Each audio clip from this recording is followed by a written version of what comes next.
Hello and welcome to Season 3 of the NGO Whisperer Show. My name is Caroline Opinde. I am the founder of the NGO Whisperer. We are a consulting business that provides technical support to nonprofits so they can successfully impact people's lives. Joining us today from Charlotte in North Carolina, United States of America is Dr. Christine Kozachuk. Dr. Christine is the founder of Every Girl Wins Institute, a social enterprise that is empowering girls around the world to be everything that they could be in life. Dr. Christine, welcome to the show. Thank you, Caroline, so much. I'm honored to be on your show today and be able to tell my story and to also be able to tell about the Every Girl Wins Institute. Let's start from your personal story. Once upon a time, you were a little girl who was not winning in life. Would you please share with us what really happened? And I also know that today is a special day in your life and in your family. Share with us. Yes, absolutely. When I was 13 years old, when I wasn't winning in life, I became pregnant at the age of 13. And then I went on to the age of 14. I had my son at 14 years old. And today is actually his birthday. And I cannot believe it was 36 years ago that I gave birth to my son at the age of 14. And then after I gave birth to him at the age of 14, I went on to marry his father and have 2 more children with him by the time I was 18 years old. And through that time, I was domestically, physically, and emotionally abused by this man until I decided to walk out with 3 children in my life. So during that time, and even before the time, Caroline, before I married him with the physical and emotional abuse, it was the community that would tell me that I would be nobody, that I was worthless, that, that I had ruined my life, and they had me believing that until I found out one day that I was worthy. I was worthy of being who I was. I was worthy of being anybody that I wanted to be and have anything I wanted to be. So that is how at that time that I was not winning. But I also have to think I was winning because God gave me 3 beautiful children during that time that they were absolutely amazing to me.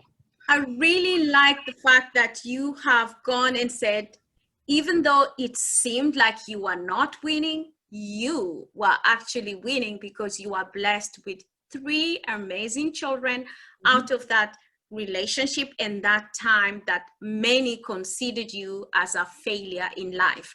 Well, you proved them wrong because today you are a successful entrepreneur, and apart from the philanthropic work you do, I know you have or run a truck servicing business that you work with your husband on. Would you please share with us, how did you get into this male-dominated industry, and how is it possible for someone who had a child at the age of 13, and by the time you are 18 years old, you had 3 children, and now you are very successful?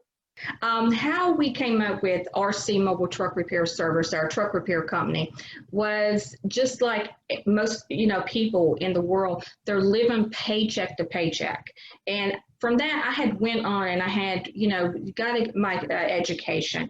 I had went and I was working, offices, more administration and management positions, and we needed more money. And our kids were getting older, and we had to figure out a way to make more money. So my husband he was a mechanic, and I worked the administrative part. So we put our heads together, and we just really thought, Caroline, that it was just going to be a side hustle business. That's what we thought it was going to be, but it turned out we've been in business now 26 years with this business, and once we started it 5 years after is when we actually went on our own, and we've been lucky enough to never look back to work for anyone else. So with the combination of both of us is how this business was founded on this business. And with RC Mobile Truck Repair Service, a lot of things that I get asked is, how with a woman, it being a dominated male industry, how do you succeed in it? Well, I did a survey with men one time. I said, listen, I said, I am a woman, but some of these men don't want to listen to me because I still want to wear my high heel shoes, my dress, and dress up like a girl. Mhm. And they said, the thing you need to do is let them know your stuff about trucking, the truck repair service. So I started doing that. My husband would educate me, and I probably know more about trucks than some truckers. And, I just took my chair and pulled it up at the table with the rest of the men and learned. And that's the way you have to do it. You can't wait. You have to take a chair. You have to pull it up to the table, and you have to learn from the other men or anyone else in the room that you want to learn from to make you a success. That's a beautiful, beautiful story.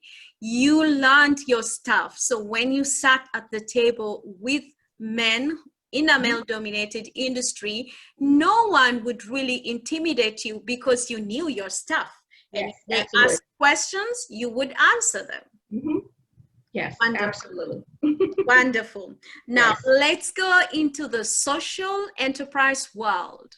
Mm-hmm. Many of you watching the show may think that Every Girl Wins Institute is a nonprofit. It is not a nonprofit. It is a social enterprise. Please share with us what inspired you to set up a social enterprise and not a nonprofit. Well, for me, I am all about business, and with the nonprofit and the business, the other part. For me, I just wasn't feeling that it was good. It was a great fit for me to be with the Every Girl Wins, it being a nonprofit business. So that's when I decided that it was going to be, just a regular business and not a nonprofit, and that. So how does Every Girl Wins Institute operate as an institute or as a social enterprise that is doing good and championing for girls? And where do you operate?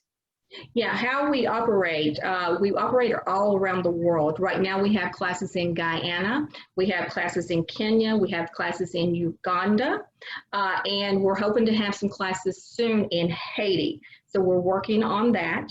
And it's just absolutely amazing of how, this operation works, and the money comes from, those businesses, the individuals, classrooms, people that actually pay me directly, not from a nonprofit where I have to go get grants and things like that.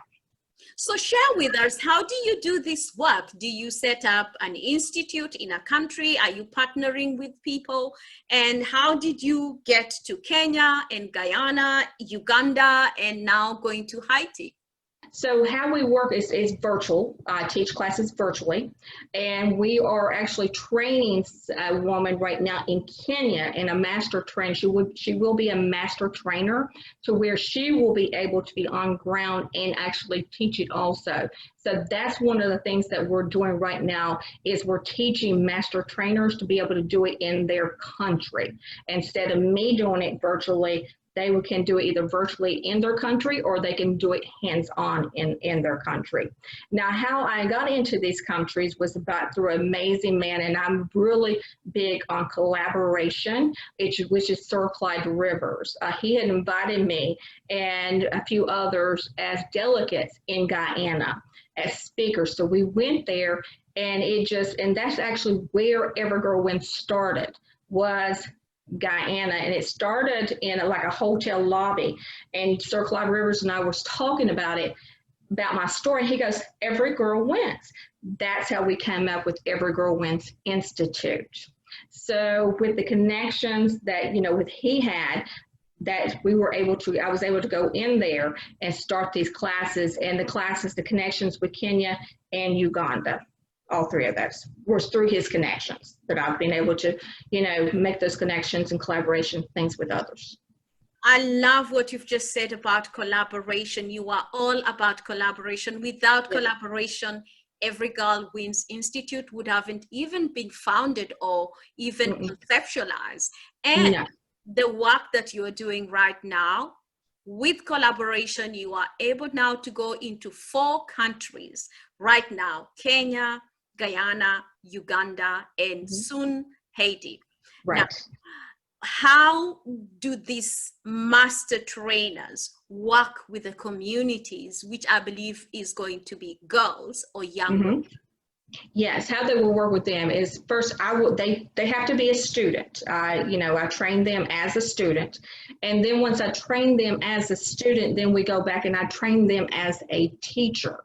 And one of the ladies that I'm working with right now in Guyana, she will travel to, either the tribals or the other communities and, put up workshops and things like that for these girls. We actually have one that we've been working on besides the COVID just hit us. So we really haven't been able to really fully focus on that community of girls. But once we do, that's going to be actually amazing. So she'll be able to go there and actually teach those girls Every Girl Wins Institute's philosophy and the program to them. These programs that you are teaching them, are they focused on any type of trade, or is it a mix of skills development and trade? How this starts, and this program was actually based on my life story, starting at the age of 13 to where I'm at right now. And it's based on 5 elements. And the 5 elements of life literacy is identify, understand, interpret, collaborate, and communicate. So the first thing that we have to do with the program of life literacy is they have to be able to identify what it is that's holding them back. So we're dealing with the mindset. And then once they identify it, then they'll understand it.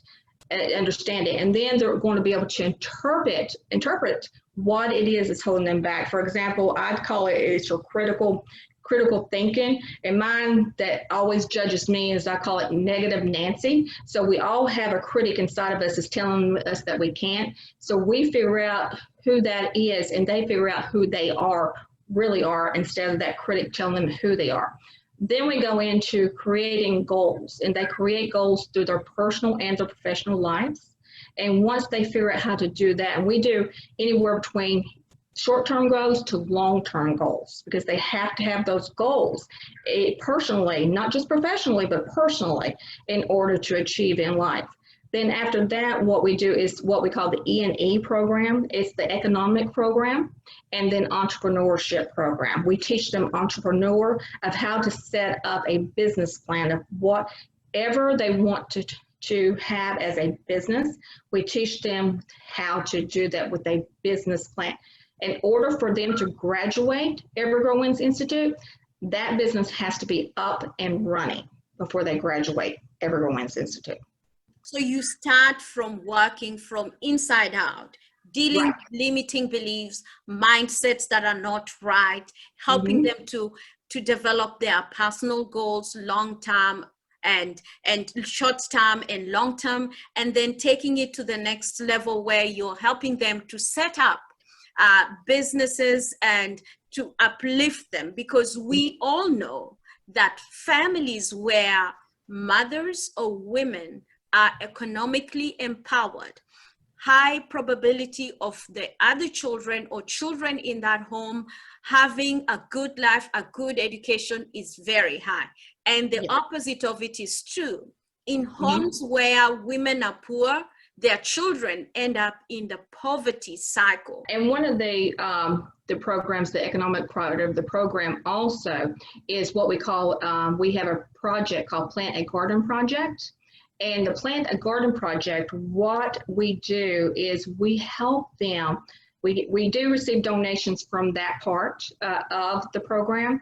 And with those donations, I have someone on ground in Kenya that just started here last month that helped 3 ladies take seeds to plant a garden, the tools and everything like that. So helping them, and this came through with the COVID-19, because what you were hearing is more people were starving than dying from the COVID-19. So So if we can teach them how to plant a garden, it will help them be, it will help them feed themselves and their families. It will help them be self-sufficient by selling the produce and also being self-confident and, being able to do that. So that's the economical part of Every Girl Wins, that we have that part of going with them.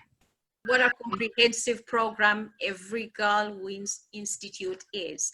And now to take us to the next step is, I would like to ask you what your plans are for the next 12 months. I know during this COVID-19 pandemic lockdown period, there has been a lot that's been happening. You've been planning a lot.